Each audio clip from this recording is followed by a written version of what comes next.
हाय, नमस्कार सर्वांना.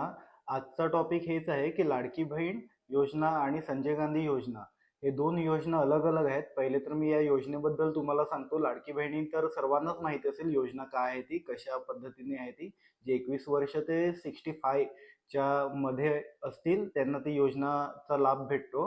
आणि संजय गांधी निराधार योजना आहे ती विधवा महिलांसाठी आहे, ज्या सिंगल पॅरेंट्स महिला असतात, ज्यांचे हस्बंड नसतील त्या महिलांना ती भेटते. अपंग व्यक्ती असतील तर त्यांना पण भेटते.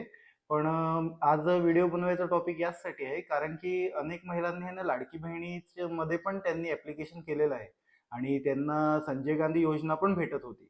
पण असं नाहीये की दोन्ही योजना तुम्हाला भेटू शकतात. दोघांपैकी एकच योजना तुम्ही ठेवू शकतात आणि अमाऊंट दोघांची सेमच आहे.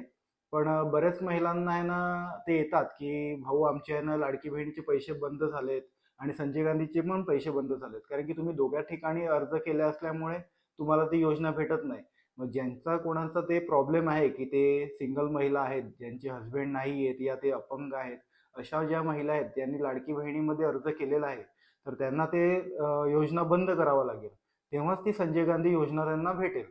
कारण की दोन्ही ठिकाणी त्यांना ते लाभ भेटू नाही शकत. त्यासाठी त्यांना ते पण पैसे येत नाही आणि ते पण येत नाही. तर त्यासाठी त्यांना आहे ना, तुम्हाला पूर्ण संजय गांधीची योजनेबद्दल जर माहिती पाहिजे असेल तर मी नक्कीच तुम्हाला पुढच्या व्हिडिओमध्ये दाखवेल, या तुम्ही मला कमेंटमध्ये विचारू शकतात. तर बऱ्याच महिलांना आता हे प्रश्न असेल की आम्ही लाडकी बहीण योजना कुठे बंद करू, कारण की त्यांना संजय गांधी योजना तर पाहिजेच. कारण की संजय गांधी योजनेचे फायदे पण आहेत, कारण की संजय गांधी योजना आहे ती त्यांच्या जोपर्यंत ते हयात आहेत तोपर्यंत त्यांना ती योजना भेटेल लास्टपर्यंत.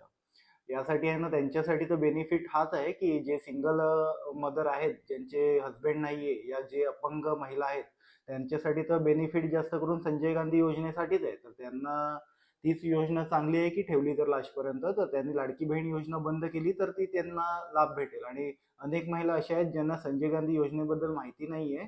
मग त्यांना इन्फॉर्मेशनसाठी ते तहसील कार्यालयामध्ये ते जाऊन ते चौकशी करू शकतात संजय गांधीसाठी.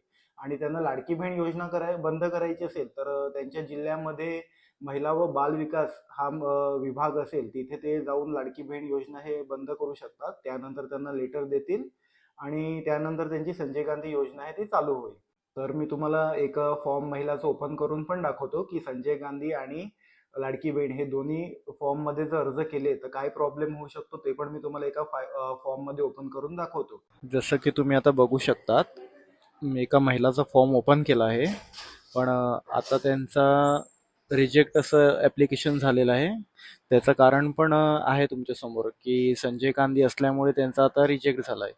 पण त्यांचा दोन रिझन आहेत. मल्टिपल इन फॅमिली पण आहे, कारण की त्यांनी पहिला लाडकी बहिणीचा फॉर्म भरला होता आणि लाडकी बहिणीचे त्यांचे पैसे बंद झाले मल्टिपल इन फॅमिली असल्यामुळे. म्हणजे त्यांच्या घरामध्ये दोन महिला असतील विवाहित, त्याच्यातला कोणाला तरी एकाला त्यांना लाभ भेटतात आणि यांना भेटत नाही. आणि जे सिंगल मुलगी असेल त्यांना एकाला भेटत असेल.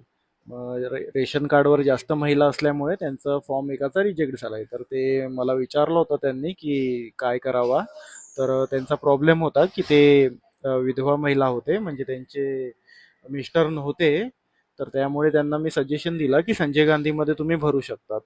तर त्यांनी संजय गांधीचं फॉर्म नंतर भरला. नंतर त्यांना त्यांना संजय गांधीचे पैसे चालू झाले. त्यामुळे आता त्याचा सध्या लाडकी बहिणीचा लाभ बंद झालाय. तुम्ही बघू पण शकतात त्यांना की त्यांना लाडकी बहिणीचे पैसे पहिले भेटले होते जेव्हा त्यांनी लाडकी बहिणीचे फॉर्म भरला होता. पण ते आता पैसे त्यांना स्टॉप झालाय, कारण की त्यांना आता संजय गांधीचे पैसे येतात. तर त्याचसाठी अशा कोणी महिला असतील ज्यांचा असा प्रॉब्लेम आहे, ते संजय गांधी ही योजनाचा लाभ घेऊ शकतात. ज्यांना कोणाला लाडकी बहिणीचे पैसे येत नाही, ज्यांच्या काही कारणामुळे पैसे बंद झालेत, तर ते संजय गांधीमध्येही ते ॲप्लिकेशन करू शकतात. मग तेही त्यांना लाभ चालू होऊ शकतो. पण त्यांना आहे ना, लाडकी बहीण बंद करूनच त्यांना संजय गांधीचा लाभ भेटेल. तर तुम्हाला लाडकी बहीण बंद करायचं असेल तर तुमच्या जिल्ह्यामध्ये जिल्हा महिला बालविकास ऑफिस असेल कुठे कार्यालय, तिथे तुम्ही जाऊन चौकशी करू शकता.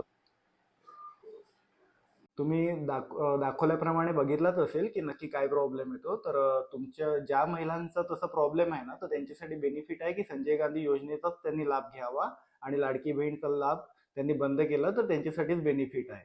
तर अजून अशा इन्फॉर्मेशनसाठी मी तुम्हाला व्हिडिओ टाकत राहील. तुम्ही सबस्क्राईब करा, की जेणेकरून तुम्हाला माहिती भेटेल. आणि कोणाला अडचण असेल तर तुम्ही मला कमेंटमध्ये पण विचारू शकता. कारण की सर्वच मुद्दे मला मांडता नाही येत. तर तुम्हाला काही अडचण असेल तर तुम्ही विचारू शकता. मी त्यांना सांगेल की संजय गांधी योजनाबद्दल पण आणि लाडकी बहिणीबद्दल पण.